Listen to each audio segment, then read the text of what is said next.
The best healthcare is there in ways big and small.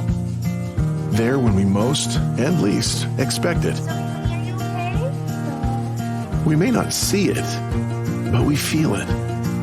It lets us know we're not in this alone. Everyone deserves a healthcare partner who never quits. One who's there for what matters. United Healthcare. There for what matters.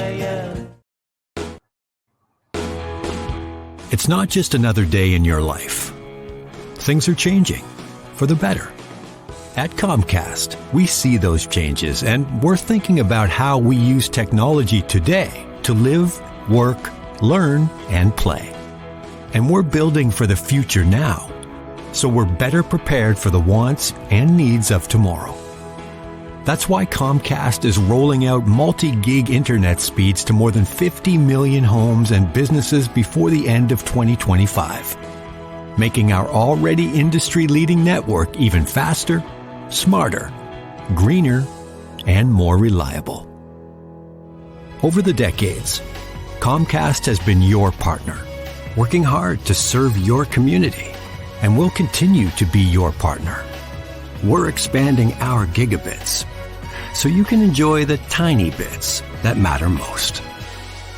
Want your boss to put some real action behind the rhetoric when they talk about making your workplace more inclusive? Find out how to hold their feet to the fire and demand diversity on the Diversity Dude podcast.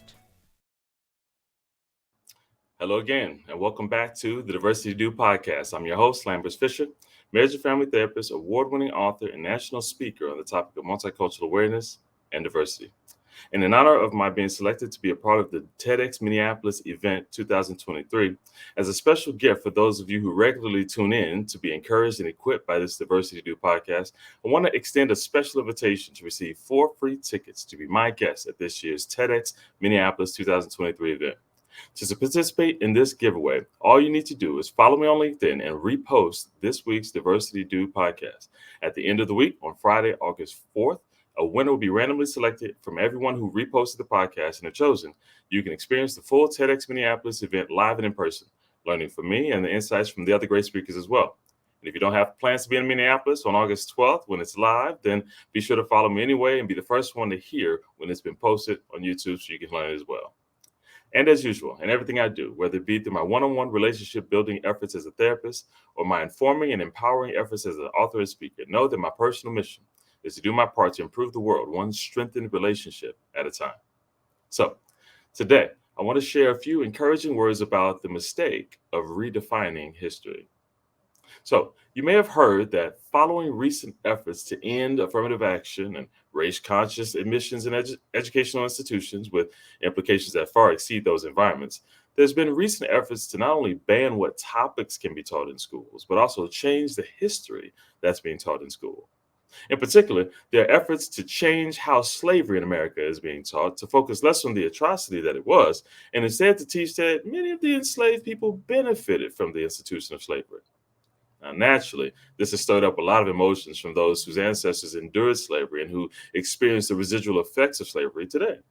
Many have even expressed that this effort is disrespectful, insulting, and even offensive as an attempt to gaslight an entire cultural group. Now, as a relationship therapist, my eyes are always open in search of not only one's intentions, but also the impact of one's actions on someone else, regardless of those intentions. For in order to find a healthy path forward, we need to be able to have a healthy discussion. And we can't have a healthy discussion if we're not even having the same conversation. Here's what I mean. On one hand, no matter how much of a positive perspective I like to have and maintain in life, I have to acknowledge that there are some, many in fact, who genuinely think they're better than others simply because of the cultural group they identify with. And they are more than comfortable utilizing the power and authority they may have to put their foot on someone else's neck while keeping them down so that they can stay up. This is not speculation. There are those who openly admit this and defend and justify such. However, on the other hand, there are many who do not feel this way or see themselves as better than other cultural groups who similarly prefer for the narrative of slavery to change, but not for the reasons that many assume. For many of these individuals, the continued conversation of slavery is not only inconvenient because it makes them have to wrestle with the bad decisions and mistreatment inflicted by their ancestors onto another group of people, but also because it makes them feel bad by association, with implications regarding what responsibility they have to help remedy the wrongs of those who came before them. Interestingly, you don't need to view your culture as better than another or have any desire to keep someone else from progress in order to be uncomfortable with this reality. However, it is how you respond to this reality that tips things one way or the other. Here's what I mean. There are many who have been fighting against diversity awareness, DEI efforts in school and businesses, race conscious considerations and admissions, and many more, primarily because the only alternative they see is to view race and ethnicity as the only thing that matters, or the thing that matters the most, above all other factors. Or every time race and ethnicity is discussed, it's filled with negativity, not only regarding past injustices, but also directed at individuals and groups today, holding people responsible for the actions of their ancestors, viewing individuals today in negative ways that feel unearned today to them, and holding them responsible for any inequities that remain today. Add to this the reality that guilt, shame, and apologies seem to be expected and sometimes demanded in ways that also feel individually unearned. If you add all these fears together, then I get a better understanding of what is motivating many people, not all, but many, to take steps to avoid being forced to feel this seemingly unearned shame, guilt, and blame and responsibility for what they did not personally do. However, the solution then, after this undesirable reality, is not to say, tough, deal with it, that's what you get. No, the solution is to shed light on the reality that this is not the only option. For you don't have to lower yourself to contribute to lifting someone else up. You can maintain your self-esteem and sense of self-worth while acknowledging that there are injustices in the past that contributed to the state of things today. As a family therapist, this reminds me of family dynamics where there's a grandparent or a great uncle or who committed a heinous and publicly known crime that causes people in the family and outside to change how they view that person. Everyone associated with that person, including extended family, creating a difficult choice for that family.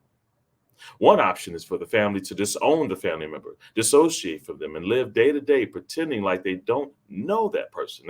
They can remove that person's pictures from family photo albums and never speak of them again, not because they instantly stopped caring about that person, but because they believe that this is the only way to distance themselves from not being perceived based on the bad aspects of that person. They feel that because of this, they need to eliminate all connections, both the good and the bad. Some who tried this but are unsuccessful are in disassociating from this effort to try to do what seems like the next best thing, and that is to change the narrative. They put all of their effort into identifying and highlighting all of the good things that person did, separate from the bad things. And some go so far as to even try to turn the negative things into a positive thing, conveying that the bad thing that was done had a good outcome. The hope is that if you find the silver lining, all the focus will turn to that silver lining, reducing the negative view of the past and thus the negative view of them in the present by association. Unfortunately, the victims of the heinous crime and the people who care about them are not only more difficult to convince, but often are offended by the attempt to justify the legitimacy of their pain by convincing them that their pain had benefits as well. So that should automatically take the pain away. First, that's not how feelings work. No logical argument or reframed explanation takes pain away. Second, what helps heal past wounds is not convincing people that they weren't really wounds in the first place, but acknowledging the legitimacy of someone else's pain and taking steps to reduce the residual impact of that past and help create a mutually pain-free future. Consider for a moment if you left your home tomorrow morning and you were instantly kidnapped, taken to a private prison with no way of contacting your family, no rights, mistreated, or your identity taken away, your history and hopes for the future deleted. Then consider your family complaining, seeking justice, and instead were told to move on. Don't worry about it, because after all, you would never have to worry about paying bills again. You wouldn't have to shop for groceries, the burden of buying clothes. Matter of fact, you could even learn a trade as a result. Should your family say, oh, well, in that case, thanks for the positive perspective? What about their kids and their kids' kids and their kids after that, who not only have had their whole life influenced by years of family members invested in significant aspects of undoing this wrong, but were then taught various ways to avoid the same fate and live impacted by caution, not only being told that, one, that specific harm doesn't happen anymore, so why are you worried about it? And two, even if something similarly harmful happens, something good might come from it, so stop making a fuss. It's the best thing for them to all learn that the injustices and unfair treatment were justified because, well, they benefited in some way, or it could have been worse. Unfortunately, many people believe so. Not because they want to promote a lie or to perpetuate hurt, but rather because if the options are convince someone else to focus on the least bad aspects of something horrific, or personally accept responsibility for the most horrific aspects of someone else's actions, then I can see how somebody could be tempted to make that devastating choice. However, I submit to you that's not the only option. For the challenge is not to accept responsibility for someone else's past actions or pretend that they weren't really that bad. Instead, the challenge is learning to acknowledge that while one's ancestors were real people who were also spouses and also parents and friends with aspects of their lives worth remembering and identifying with for generations to come, they can also have made horrific decisions at the expense of an entire group of people that had not only immediate implications, but also residual impact in direct as well as indirect ways for years afterwards. In this way, one need not disown their ancestors to be able to say that they are and forever will be family with their pros and their cons. And you don't have to put a stamp of approval on everything all of your family members did, nor do you have to do that with your family members today, by the way. Not only that, but even today, we have the capacity to maintain love and care for family members while also not justifying and condoning all of their behavior. And most importantly, being a part of the healing done as a result of one's loved one's actions. This need not be done out of personal guilt and shame, but out of consideration for the well-being of those impacted by our close or extended or ancestral family members, or even a larger cultural group by association. You can maintain your self-esteem without disowning those who you culturally identify with, who made different decisions. When it comes to recent efforts to recreate history, while I can understand that many people are trying to reduce the negative impact on themselves and others today by changing how history is seen, the devastating impact of this on those who are hurt and those who are impacted by that can be huge and devastating. Pretending that horrible things weren't that bad because some minor interpreted positive benefit came from it disrespects the physical, emotional, and psychological pain endured by those who experienced slavery directly, as well as the direct and indirect lessons taught from generation to generation to keep future generations safe from repeated mistreatment. Unfortunately, while the form of the mistreatment has admittedly changed, telling someone impacted by generational trauma that the trauma wasn't that bad is not only not as helpful as one might hope, but the emotional invalidation and dismissal of the impact because it's inconvenient to someone else actually creates new trauma, new hurt, and additional reasons for further cultural divides.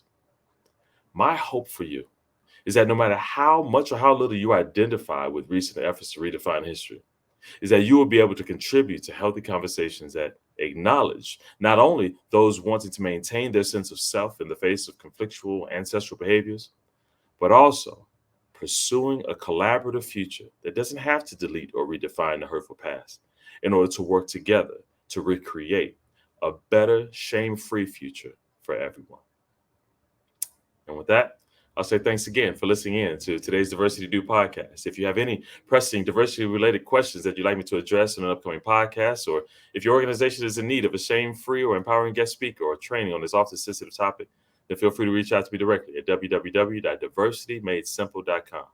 And if you know of anyone else who can benefit from this positive, encouraging perspective, feel free to send them a link to this podcast as well.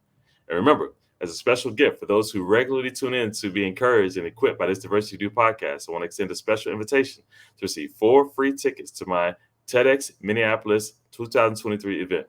To participate in this giveaway, all you need to do is follow me on LinkedIn and repost this week's Diversity Do podcast. At the end of the week, Friday, August 4th, a winner will be randomly selected from everyone who reposted and if chosen. You can experience the full TEDx Minneapolis event live and in person, learning from me and the other great speakers as well. And if you don't have plans to be in Minneapolis on August 12th and to join us live, feel free to follow me on LinkedIn or Facebook to hear when the TEDx Minneapolis message is available on YouTube. For more information on that event, visit TEDxMinneapolis.com. And as usual, I look forward to addressing as many topics as possible in future podcasts as possible to help you improve as many relationships as possible at work, at home, and in your community. And as always, remember this: you don't need to know everything about everyone in order to have a positive impact on someone. Thank you all for tuning in, and have a great day. Tune in each week and find out how to demand and implement diversity at your job. To hear more, check out previous Diversity Dude shows on ShalettaMakesMeLaugh.com. Hi, I'm Shaletta Brundage. I'm a media personality, podcaster, and a business owner. But my most important role is mom. 3 of my beautiful kids have been diagnosed with autism spectrum disorder. When I didn't know who to trust or where to turn, I found ACRA. ACRA provides home care services to families all over Minnesota. The care is not one size fits all. They know each one of my kids is unique.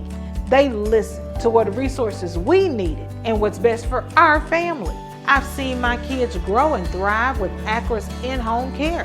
While autism is the most common diagnosis among ACRA clients, ACRA offers personalized in-home care services for people with disabilities, chronic illnesses, behavioral diagnosis, and mental illness. They work with children, adolescents, and older folks too. Find out more about ACRA at their website, acrahomecare.org. ACRA helps me provide my kids with a better quality of life. They can do it for your family too. The cultural districts of Minneapolis revel in the motto of every neighborhood having its own flavor. Whether that's Sabor Latino in Holy Land over in Northeast Minneapolis on Central Avenue, Baracala Restaurant and the Cedar Cultural Center over in the Cedar Riverside neighborhood, or even Mercado Central in Los Ocampo over on Lake Street. And these cultural districts help Minneapolis stay a city on the bubble, changing and relevant today and for years to come. COVID-19 is still circulating out there in our community, and it still presents a real danger for those at higher risk. You can do your part to protect the most vulnerable. That's older folks, those who are immunocompromised or have certain lung, heart, and other chronic conditions, and people who are pregnant or have just given birth. Consider getting tested before spending time with these folks or wearing a mask when you're in close contact around them. Show you care by taking care. Children's Minnesota, the leader in specialized healthcare for kids, is here to raise awareness, standards, the bar, the stakes, the question, the curtain. On raising kids' health to the highest priority, kids need equal access to healthcare, more pediatric expertise, a voice for change. Kids need us, all of us. So let's raise them up. Children's Minnesota, the kid experts. Do you worry that lead-based paint in your older home might be dangerous to your children or kids who visit you? Well, Hennepin County put those fears to rest. Hennepin County offers free lead tests and home assessments. If they find anything, eligible homeowners and landlords can receive up to $15,000 for work on the home, including new windows. The government banned lead-based paint 45 years ago when it was discovered that lead poisoning can affect development and cause permanent damage in young children.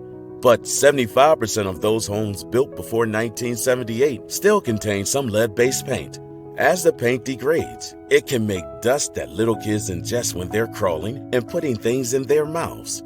So make sure your home is safe and hazard-free. Learn about testing and that $15,000 grant at hennepin.us/lead control. That's hennepin.us/lead control. You know Shaletta makes you laugh, but did you know Shaletta Brundage can also make you think and boost your business? Media personality, activist, and comedian Shaletta Brundage founded Shaletta Makes Me Laugh to celebrate and share the best of Black culture. It's a podcasting platform. You can download 10 weekly podcasts hosted by African-American subject experts at ShalettaMakesMeLaugh.com or wherever you find your favorite podcasts. ShalettaMakesMeLaugh.com is also a production house, creating broadcast-quality commercial content. And Shaletta and her team of storytellers create powerful promotional campaigns to get businesses the brand awareness they're looking for. Some of Minnesota's top businesses trust Shaletta, and you can too. Get out the word about your events and products and get in front of communities of color with ShalettaMakesMeLaugh.com. She's got the power to help your business.